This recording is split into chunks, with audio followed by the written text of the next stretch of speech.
নমস্কার। রবীন্দ্রনাথ ঠাকুরের দুঃসময় কবিতাটি আমরা দুরকমভাবে পড়ব।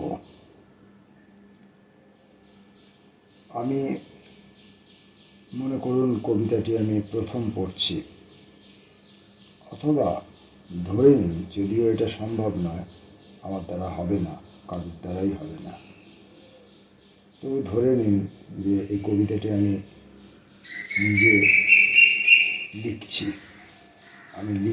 আর একটু একটু করে পড়ছি, অথবা আমি লেখার পর নিজে পড়ে নিজেকে শোনাচ্ছি। সেটা কেমন হবে?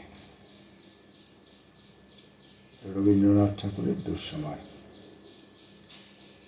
যদিও সন্ধ্যা আসিছে মন্দ মন্থরে, সব সঙ্গীত গেছে ইঙ্গিতে থামিয়া, যদিও সঙ্গী নাহি অনন্ত অম্বরে, যদিও ক্লান্তি আসিছে অঙ্গে নামিয়া, মহা আশঙ্কা জপিছে মৌন মন্থরে,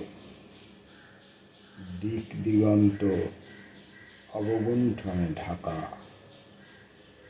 তবু বিহঙ্গ ওরে বিহঙ্গ মোর, এখনই অন্ধ বন্ধ করো না পাখা, এ নহে মুখর বনমর্মর গুঞ্জিত, এ যে অজাগর গরজে সাগর ফুলিছে, এ নহে কুঞ্জ কুন্দ কুসুম রঞ্জিত, কেন হিল্লোল কলকল্লোলে দুলিছে, কোথারে সে তীর ফুরপল্লব পুঞ্জিত, কোথারে সে নীর কোথা আশ্রয় শাখা, তবু বিহঙ্গ ওরে বিহঙ্গ মোর, এখনই অন্ধ বন্ধ করো না পাখা।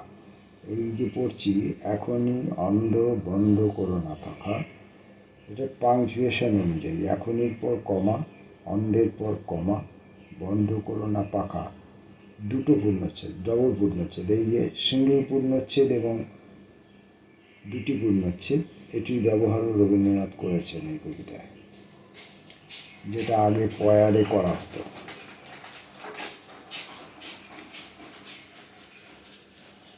এখনো সম্মুখে রয়েছে সূচির সর্পরি, ঘুমায় অরুণ সুদূর অস্ত অচলে, বিশ্বজগৎ নিঃশ্বাস বায়ু সম্বরী, স্তব্ধ আসনে প্রহর গণিছে বিরলে, সবে দেখা দিল অকুল তিমির সন্তরী, দূর দিগন্তে ক্ষীণ শশাঙ্ক আঁকা, ওরে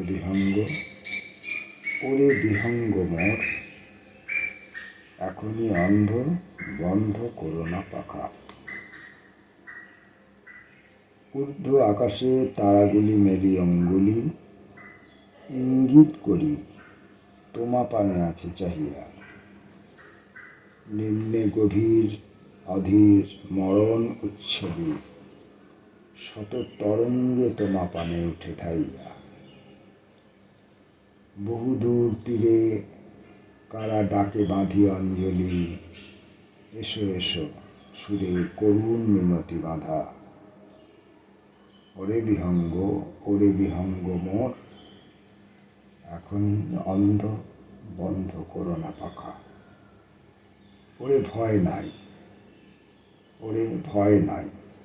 নাই স্নেহ মোহ বন্ধন, ওরে আশা নাই, আশা শুধু নিচে ছলনা। এই যে আমি পড়লাম নাই স্নেহ মোহ বন্ধন, এটা কিন্তু রবীন্দ্রনাথ তিনটি শব্দ একটি মাত্রার মধ্যে লিখেছেন। স্নেহ মোহ বন্ধন মিলে একটি টোটাল শব্দ হয়েছে, স্নেহ মোহ বন্ধন।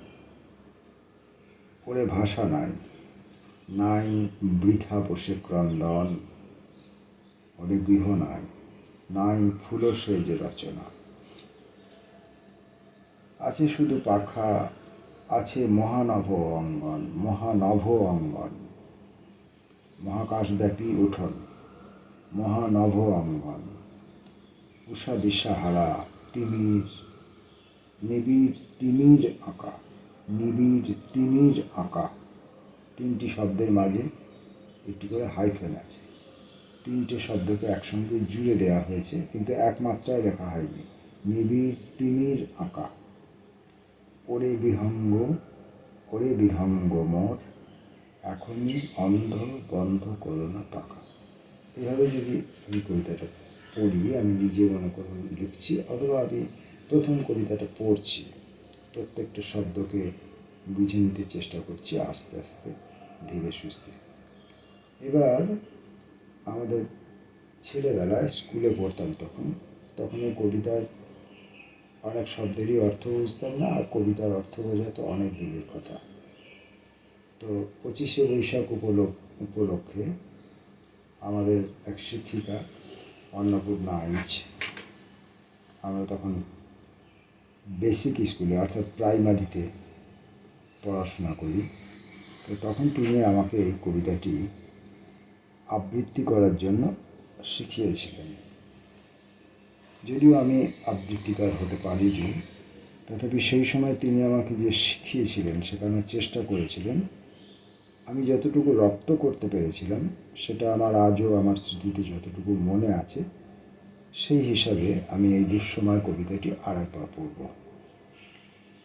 যদিও সন্ধ্যা আসিছে মন্দ মন্থরে, সব সঙ্গীত গেছে ইঙ্গিতে থামিয়া, যদিও সঙ্গী নাহি অনন্ত অম্বরে, যদিও ক্লান্তি আসিছে অঙ্গে নামিয়া, মহা আশঙ্কা জপিছে মৌন মন্তরে, দিক দিগন্ত অবগুণ্ঠনে ঢাকা, তবু বিহঙ্গ, ওরে বিহঙ্গ মোর, এখনই অন্ধ বন্ধ করো না পাখা। এ নহে মুখর বনমর্মর গুঞ্জিত, এ যে অজাগর গরজে সাগর ফুলেছে, এ নহে কুঞ্জ কুণ্ড কুসুম রঞ্জিত, হেন হিল্লোল কলকল্ললে দুলিছে।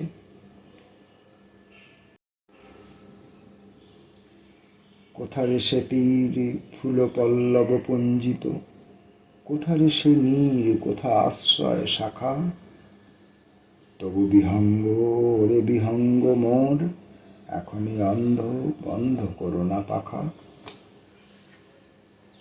এখনো সম্মুখে রয়েছে সূচির সর্পরি, ঘুমায় অরুণ সুদূর অস্ত অচলে, বিশ্বজগৎ নিঃশ্বাস বায়ু সম্বরী, স্তব্ধ আসনে প্রহর গণিছে বিরলে। সবে দেখা দিল অকুল তিমির সন্তরী, দূর দিগন্তে ক্ষীণ শশাঙ্ক বাঁকা, ওরে বিহঙ্গ, ওরে বিহঙ্গ মোর, এখনই অন্ধ বন্ধ করো না পাখা।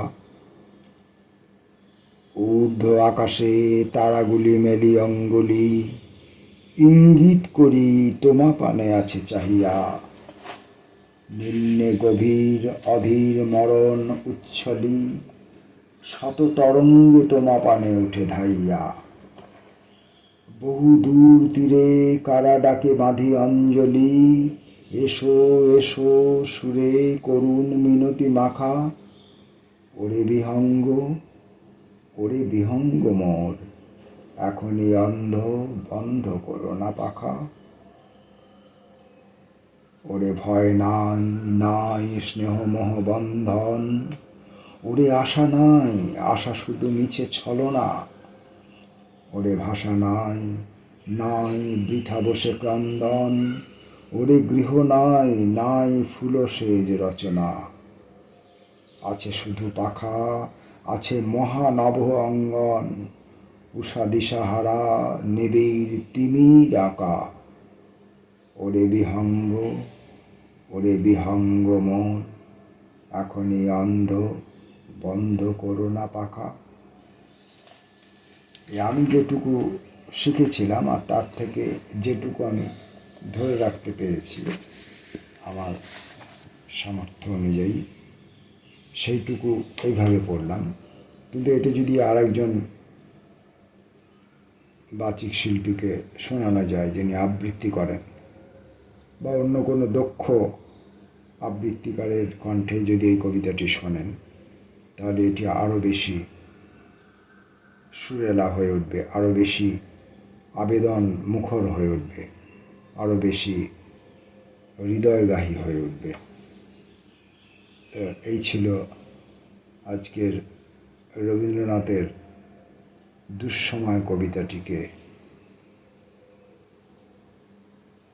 পাঠ করার, আমার কাছে এটা পাঠ করা, আমি আবৃত্তি করার ক্ষমতা রাখি না, পাঠ করার প্রচেষ্টা।